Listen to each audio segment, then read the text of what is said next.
Other mistakes that you might want to highlight? The university will support you, but for the university to support you, you have to reach out, you have to let us know. But if you don't ask, then we can't help you. What separates a high-performing student, a highly engaged student, or a mid or low-performing student, and how can they cope up with that? The students who tend to do better, more persistent, they ask for help when they need it. They don't let challenges, stumbles, mistakes stop them from persisting. Yeah. Chose ACU as a student and then as an academic because I really connect with the values that ACU has and the way in which ACU really values students. I think we don't see students as just a number. I think that's really important, but asking for help is probably one of the main things.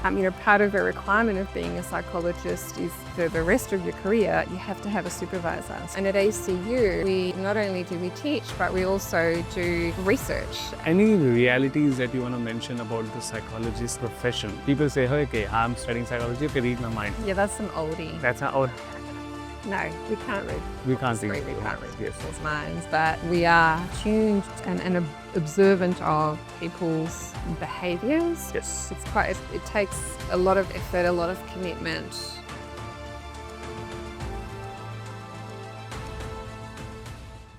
Hello guys, welcome back to KapsTalks, and today we have Liz. First of all, thank you so much for being in the podcast. So just giving you a brief info, this is one of my biggest podcasts I have done, and I'm very nervous. So if I'm like up and down, please manage. So I know Liz from through a connection. This Liz has been teaching psychology in Australian Catholic University, Melbourne, for quite a long time, but would love to know more from you directly, what you do for the audience who do not know you. So yeah, Okay. please go ahead. So I'm an academic here at ACU in Melbourne, in Fitzroy, and I teach postgraduate psychology. I'm the course advisor for the Master of Professional Psychology program. And I also teach across two other programs, three overall, but two other programs that we offer postgraduate psychology here at ACU. So the clinical psychology and the educational and developmental psychology. And also do research, clinical supervision. So it's a really You got so broad many role. things to do, right? Mhm. How many years have you been teaching psychology? Since 2019. So I was a psychologist I'm a psychologist and I've been a psychologist for about 20 years. And after working as a psychologist for some time, I returned to do a PhD, after which I started You started teaching. Mhm. Okay. and doing research, yeah. Okay. When this was your journey, what drew you towards ACU and the School of Psychology specifically, if you wanna speak on that? What drew me here? Let me see. So I actually did my PhD here at ACU. Oh, okay. I did my undergraduate at another university, but I returned here to do a PhD, and I chose ACU as a student and then as an academic because I really connect with the values that ACU has and the way in which ACU really values students. I think it's my experience as a student, and I can see that translated as an educator. ACU, the staff at ACU really value students. They give students their time. I think we don't see students as just a number, Yes. somebody who's just sort of ticking a box, who's counted as, to what a degree. That's been my experience, and I think that's really important. I love teaching. In fact, before becoming a psychologist, I was a secondary school teacher a long, long time ago.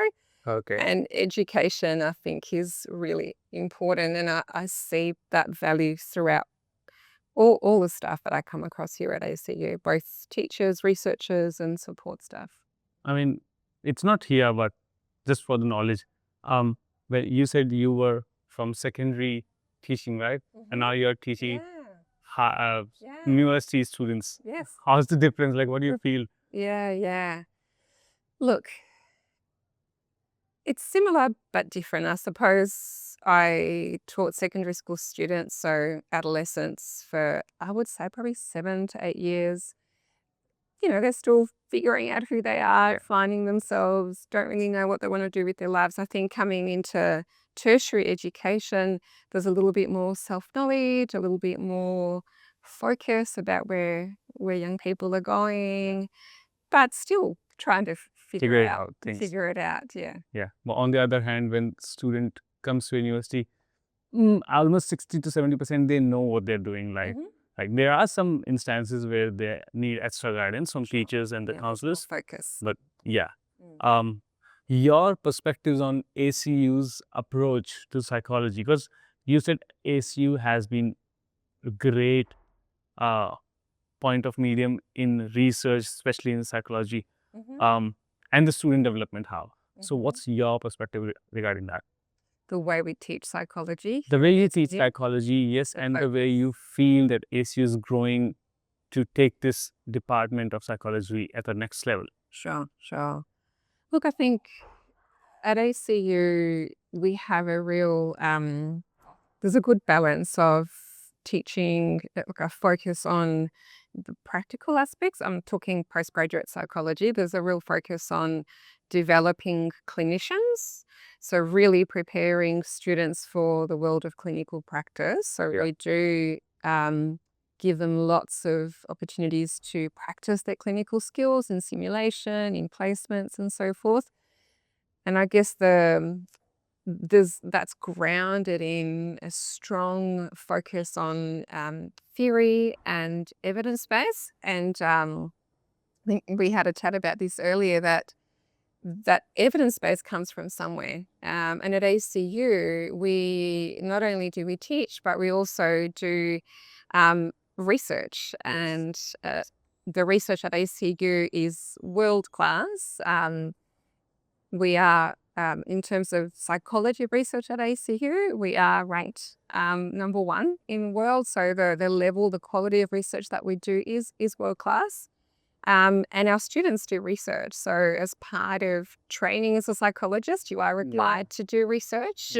You do research in undergraduate, you do research in postgraduate, and we of course offer PhDs for students who are, who want to really dive into the research. And we've got research centres and institutes. I'm part of the Healthy Brain and Mind Research Centre, the PMI program, Psychology Innovations. So we have certain lots of different areas that we do research in. Yeah, and I believe, as you said, ACU is one of the places where the research is like actually booming in psychology. So that research can be a baseline of doing further researches in different universities, but the baseline is generated from students of ACU. Makes sense. Psychology education and the profession. Yes, it's true that it has evolved in many years. What do you look it up to? Like, how do you feel? What points would you have on this profession and the psychology study, how they're going up over years? The development of the profession over the years? I'm not sure. There's been lots of major changes since I've become a psychologist in the profession in Australia. So I've been a psychologist for 20 years. Yeah. And in that time, we've seen, I think one of the biggest changes was probably the introduction of Medicare rebates for psychologists. So previous to that, psychologists mainly practice in government jobs, whereas now we have quite a huge private practice sector. So a lot of psychologists are in private practice, and that's largely due to the introduction of Medicare rebates in 2006. So it was when I was first graduating. And psychology is going through some big changes at the moment as well, lots of new developments. So we are seeing possibly some changes to the way that training happens in psychology over the next few years. And I mean, ACU is, well prepared, and we're at the forefront. We're very involved in the sector, and, prepared for any major changes that come along. Yeah. And while having these major changes executed, if you have any some common or uncommon misconceptions student usually have their, like when they're about to study or when they're studying psychology. Like if I would be a student just wanted to study psychology, I personally feel it's related to medical field. And when it's related to medical field, it would be either so much theory or either so much practical. So what are the misconceptions you have seen in the students that they come up to? I think one of the biggest misconceptions or things that students don't expect is maybe the focus on statistics. So because psychology is a science and it's based on evidence, students have to know how to read research, how to critique research, how to interpret research, because our practice is based on evidence. So if you don't know how to read and interpret research, then you can't practice based on evidence. So students who do psychology, from every year that you do psychology, you do statistics and research methods. And then you do an honours degree, and in your master's, and you do research projects. So you do a thesis in fourth year, you do a thesis in your master's degree. And then, of course, if you want to do a PhD, you do a massive piece of research. So research is a really big part of psychology. And I think that's probably a bit unexpected unless you really looked into it. Yes. And that's often maybe one of the reasons why people might begin psychology and turn away from it, because they didn't expect to have to do research. Yes. So it's a big part of psychology, of course, as well as everything else. Yeah. But yeah. I have seen students, some of them are my friends, they said that when we started doing psychology, it was really simple form, but at a certain level, you got these big piles of papers to read as past research so that we can perform better in the future. Like you said, statistics. But apart from this study part, is there any misconception that you would say that that's a point a person can have in the mind before study psychology, except this study part? Misconceptions. I don't know. I think for most professions, unless you know somebody in the field that you've sort of learned from what that profession is actually about, you don't fully understand what it involves. At the core of it, most of the psychology fields involve working with vulnerable people at a one-on-one level or with families. And of course, there's, other psychology fields like organizational psychology, where you work with organizations. But I think people know that coming in, that they will be expected to do work with people. Obviously, you said vulnerable people. Different person has different kind of. I'm not sure what's the word which we use in psychology, but in a really lame language, issues or problems, right?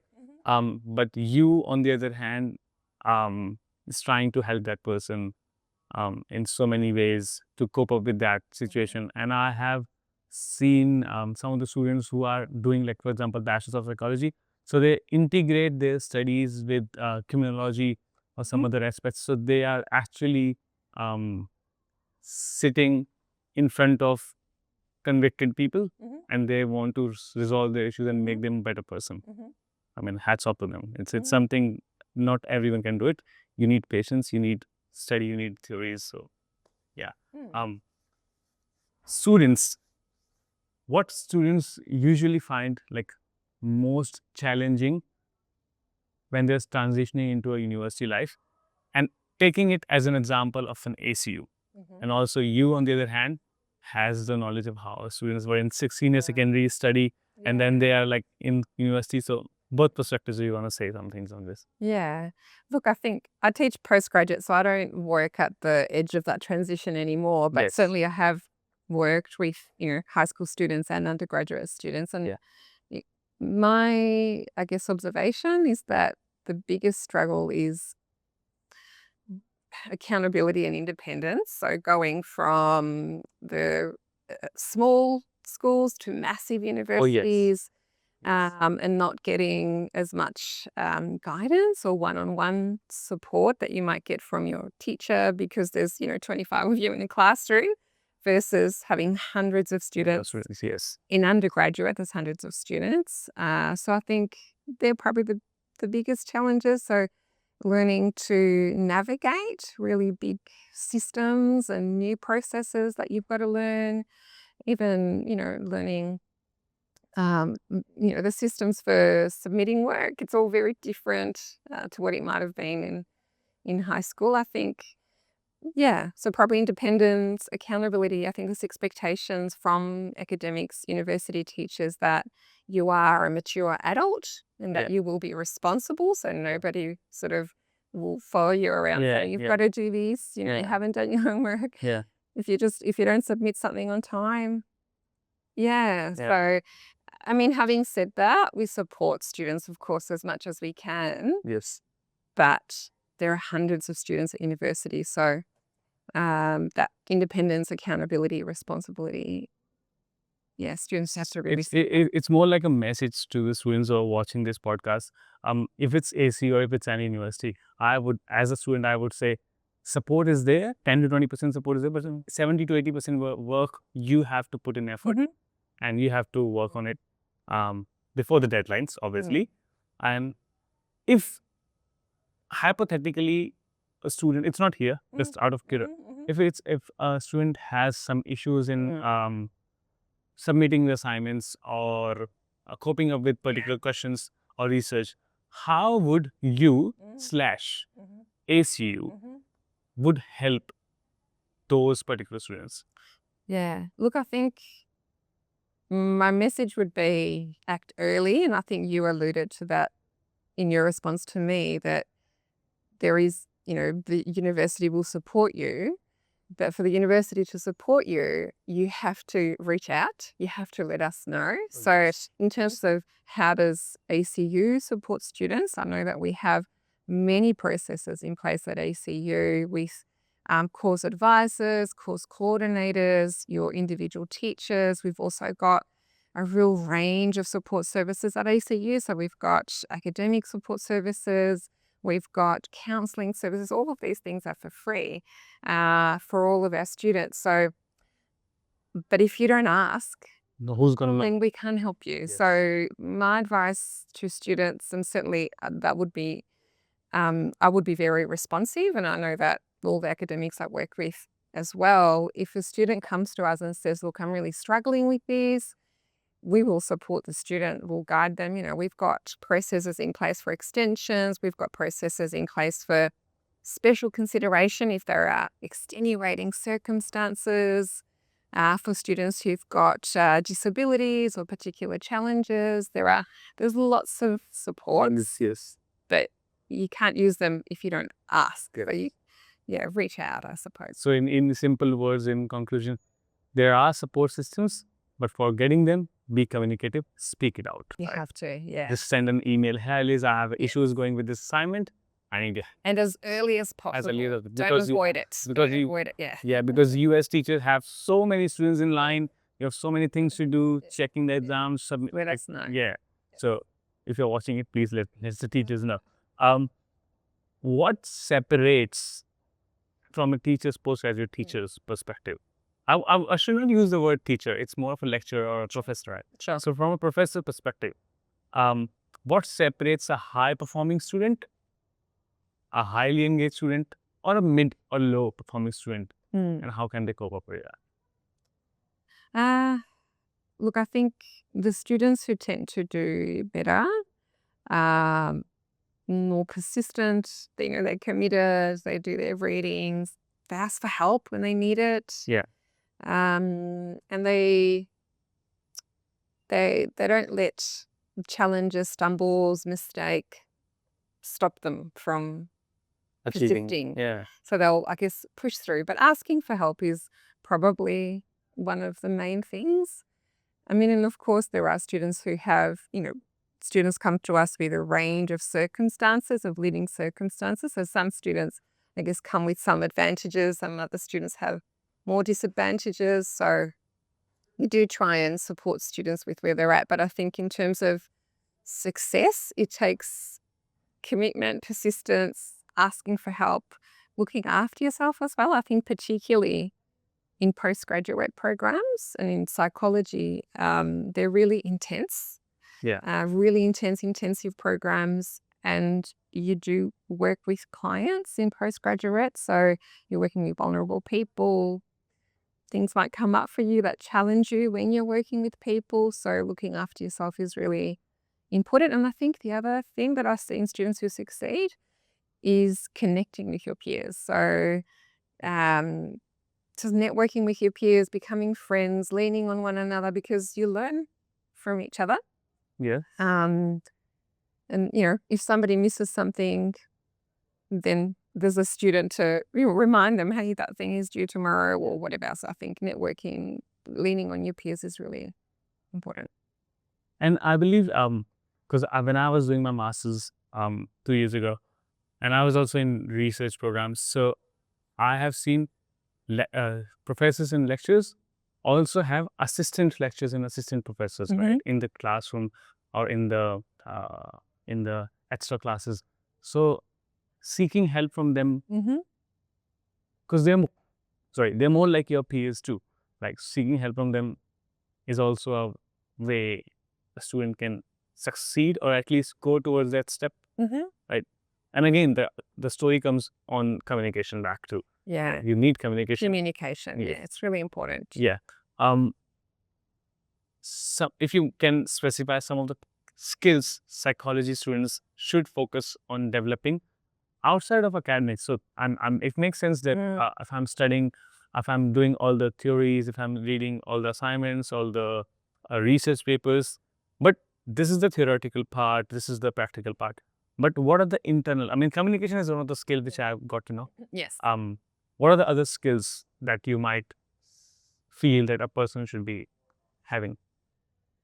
I think, and we're looking for this when we are deciding on students who will come into our postgraduate programs, being able to work with vulnerable people. So because as a profession, you're not just sitting in front of a desk at a computer, you are having to interact, support with people who have many challenges, who are really vulnerable, can have, some really difficult things going on in their lives. So we're looking for people who have that ability to be with vulnerable people, to tolerate uncertainty, to be able to sit with distress.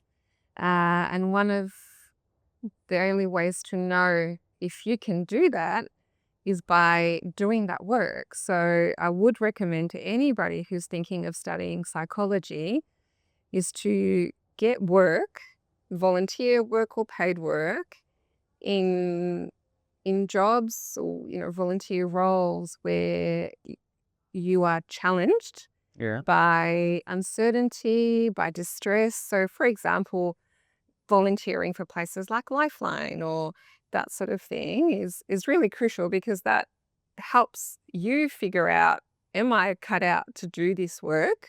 To deal with people who are at risk, who are vulnerable, who are distressed. Because if you can't sit with stress, how can you solve other personal issues? Well, we can't actually solve people's issues, but you can't sit with it in the same space, because then you become stressed. Oh, yes. And you can't be there for that person. I mean, I know a student and she's really good in studies and she's also doing like psychology.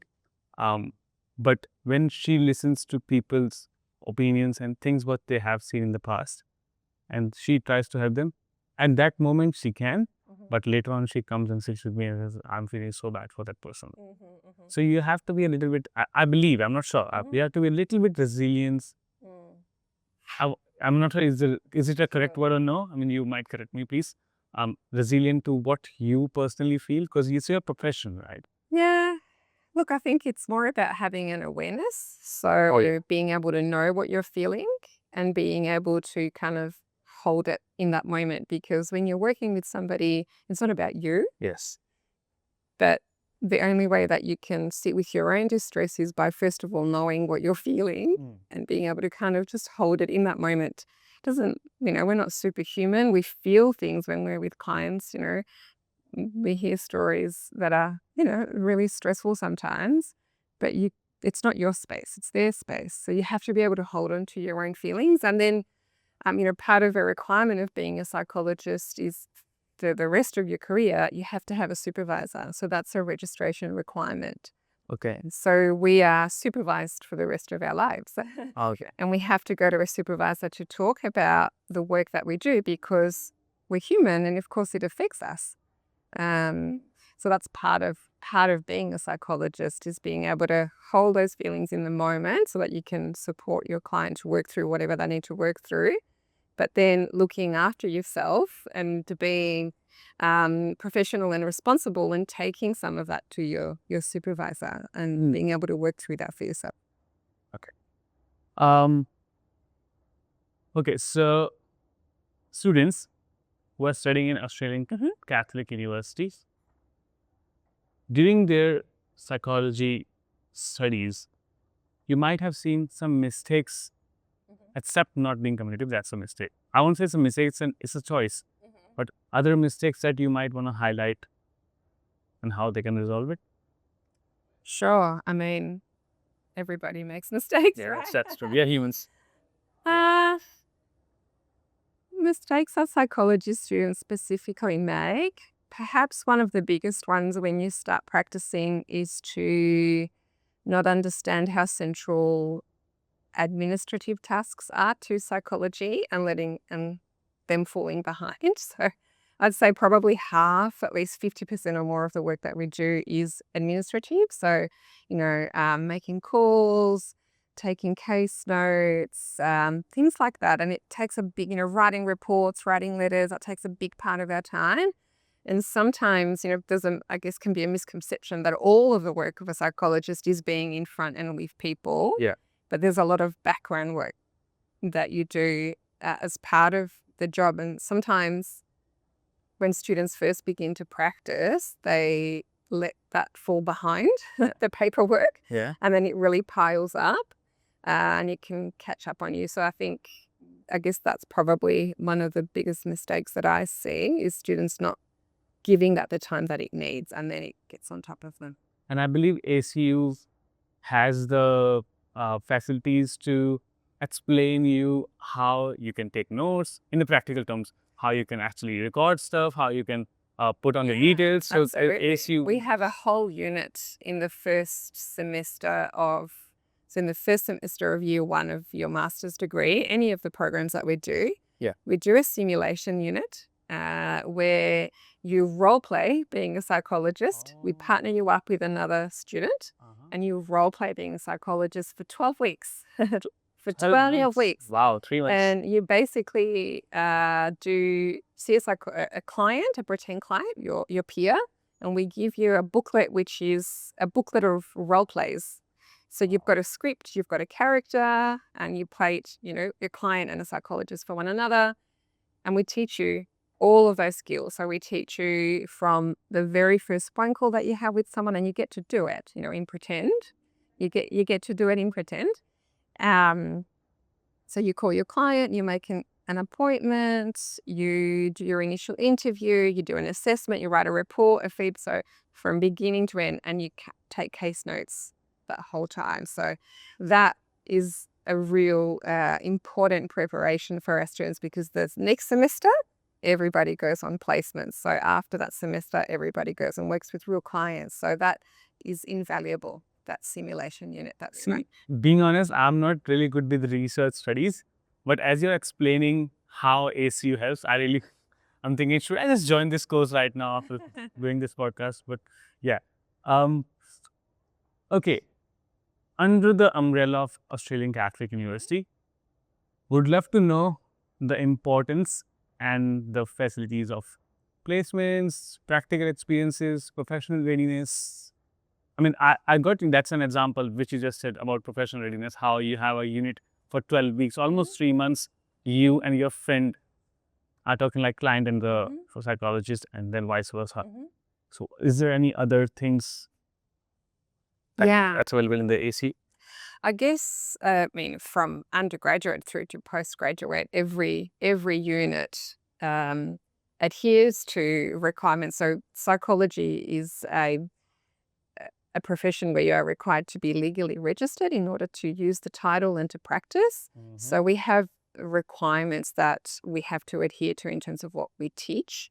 And that happens from undergraduate all the way through to postgraduate. Specifically in postgraduate, our focus is on evidence-based clinical practice. So we really tailor our subjects to preparing students to go into clinical practice in the second semester of first year. But that's got the grounding that you get from your undergraduate degrees, which is all the theory. So you get, your developmental theory, cognitive theories, all of the theories that you need to build on top of that the clinical practice. So some of the clinical practice skills that we teach in semester 1, so when you start a postgraduate degree here at ACU, will be professional and ethical practice. So we have a code of ethics, or now the code of conduct, that we are legally required to adhere to. So we teach students about that. We teach students about all of laws that might apply to them as well. So there are privacy laws and all sorts of laws that psychologists need to know and practice according to. We teach them therapeutic skills. So we teach core basic counselling skills. We teach them one particular therapy. So we teach them cognitive behaviour therapy. Assessment skills, so how to undertake clinical assessments, how to formulate, how to administer psychometric assessments.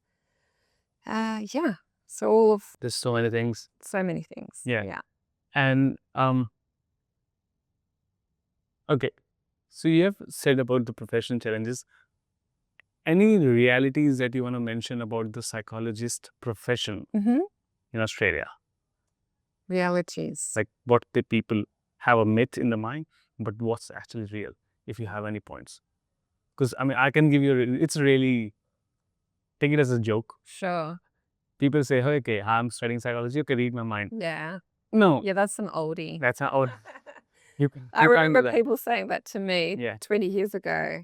No, we can't read. We can't read people's minds, but we are taught to be attuned to and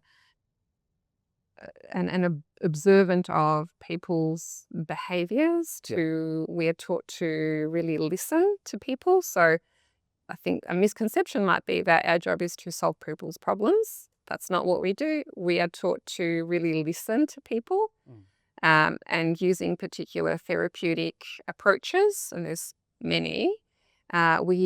We guide people, we teach people skills, but really the goal is to help people work through their own problems and to develop their own insights and figure it out with support. So no, of course we can't read people's minds, but we're attuned to people. That's a really like a planogram. If someone, for example me, who wants to be a psychologist, but I want to study through Australian Catholic University. So do you have any certain what's the steps of joining ACU, if you can like give me in a brief? Sure. Look, I think it depends on where you're coming from in terms of, are you coming straight out of secondary school in Australia? Because I think it varies whether you're coming directly out of secondary. Let's talk about international students. Sure. Okay. Yeah, we have separate, I guess, units at ACU, teams that will support national students and international students. So there are different systems in place to support and guide students that are either coming from overseas or who are applying from within Australia. I don't know the intricacies of the systems because I'm not the one who manages that, but I do intake. So I do interviews for one of the postgraduate programs. And the way that students apply for that is they submit their applications through our international admissions team. And they're evaluated through that. And then, students go through an interview process. So to do a postgraduate degree at ACU, I'd say at most universities that have an intake for postgrad psychology, it's quite an extensive application. There's different components. So you've got a personal statement, you need referees, there's interviews, because we're looking for particular attributes that people bring to their profession. So some things that we can't actually teach. Some things come naturally with the person. For example, you need to like people. Yeah. You Oh need yes. to Oh yes. have- Oh yes. You need to have need to interpersonal know. skills. You need to have the courtesy and the comfortability zone to get the person into and then talk. Yeah. Yeah. Yeah. And then of course there's everything else that we teach, but we are looking for certain core attributes that people can bring themselves to the profession already. And that actually filters out the correct candidates or the correct students to be a prospective student. Makes sense. For my knowledge, because if I don't know, in psychology terms, from a person to zero who has just finished his high school studies or just came from overseas, to becoming a psychologist in Australia. Can we give a step journey? What's the steps? Sure. Yeah. So you've got to do 3 degrees. You've got to do an undergraduate degree, so a bachelor's degree in psychology, and it's got to be, all your degrees have to be accredited by APAC. APAC. Yes. The Australian Psychology Accreditation Council. Okay. So you've got to make sure that you check that your degree is accredited. Before going. Yeah, Okay. before applying, so check that it's an accredited degree through APAC. They've got a website, you can look them up. So you do a bachelor's degree, which is 3 years. Then you do an honours degree, which is 1 year. And you do a research project as part of that. You write a thesis. And then after your honours year, you do a master's degree. So you apply. So each time you do, you need to apply for the next degree. And after your master's degrees? You are a registered psychologist. It's a little bit different because there's a couple of different pathways. So there is one at the moment, and this sort of changes over time. It has changed, but at the moment we've got 2 main pathways. One is the 5+1 pathway to registration, where you do 3 years undergrad, an honours year, a 1-year master's degree, and then you do a full year internship where you work in situ at a place of work for a whole year under supervision. So all up, it's still 6 years, but instead of doing 2 years at uni, your second year is at a place of work. So it's called an internship. That's not part of the university degree. You do that after you graduate from your 5th year. That's one pathway. That's called the 5+1. You can find that information at the Psychology Board of Australia website. They explain all of that. Okay.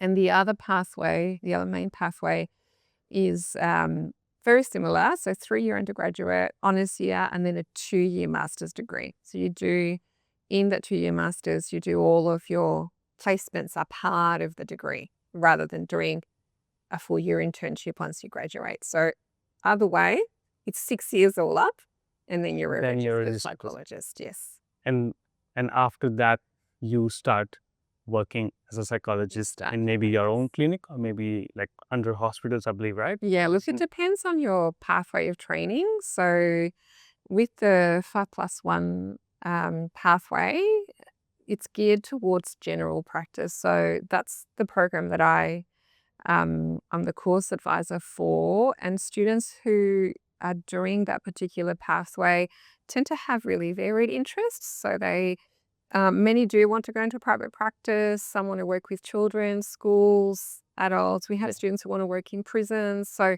it's a real range of interest. The master's degree, so the 2-year master's degrees, are focused in particular areas, and they're geared towards endorsement in a particular area of practice.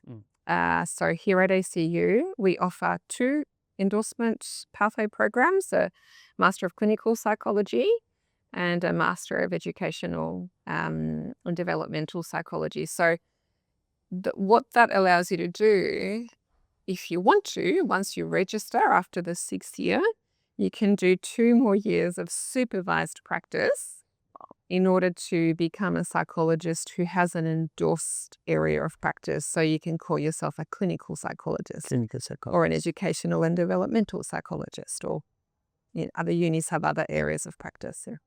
But ACU provides these. Yeah, we also have a post-registration degree. So people who didn't do the 2-year master's degree, who've done the, say, 5+1, Yeah. once they register, Yeah. if they want to come back, so if they go, actually, I would like to get a clinical registration, we do offer a 1-year degree, which is called the post-registration Master of Clinical Psychology program, if people want to then go on to do a clinical training. I believe what I've understood from the points, there are so many options. Yeah. It's just you have to be competent enough and capable enough to start working on it and putting your effort in it and start doing it. Yeah, there are lots of different pathways, yeah. But also, as a host, I also understood that this requires hard work Yes. as well. And commitment, because it's a long pathway. Yes. It's quite, it takes a lot of effort, a lot of commitment. Patience, I believe. Yeah, because it's such an extended pathway, yeah. And okay. I mean, there's most of the things you have covered already. Would love to say thank you anyway. So, but before actually the final wrap up, just one last thing. Would love to know the last piece of advice that you want to give as a professor and as a person who has been in this field through ACU, through your personal levels. Over to you. Whatever you want to say.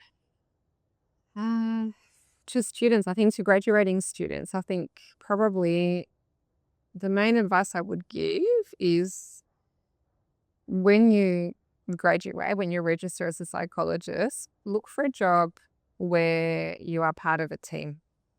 Don't go straight into your own private practice or independent practice. I think psychology is a profession where you are constantly learning from others, and because you are working with vulnerable people, there's a lot of stress in the job. You really need your peers, your professional peers, to support you, to guide you, to get supervision from.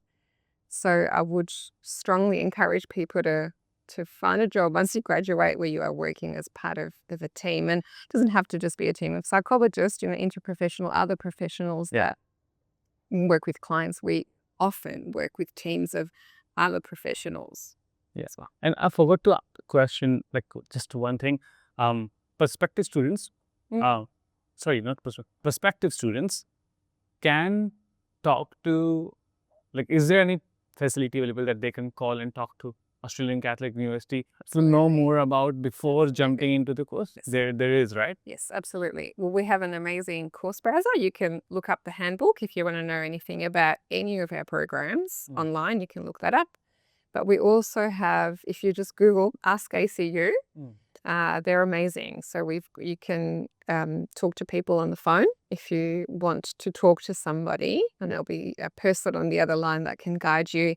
And if they can't answer your question, they will redirect it to somebody who can. Sometimes it's one of us. Yeah. Or at last, you can just come here and see this podcast, and you can definitely have a better understanding and idea of how the thing's going to work. When we were talking about orientation, before the recording, you said we have some webinars coming out or something. You want to explain?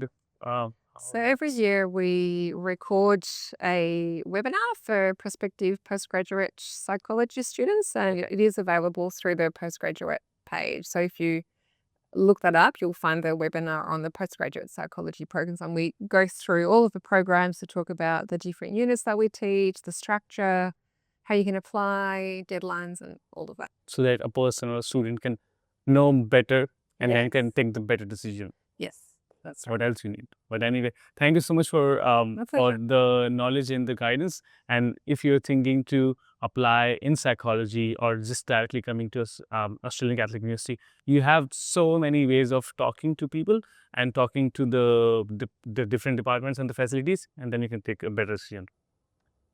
See you guys. This is KapsTalks signing off. Bye.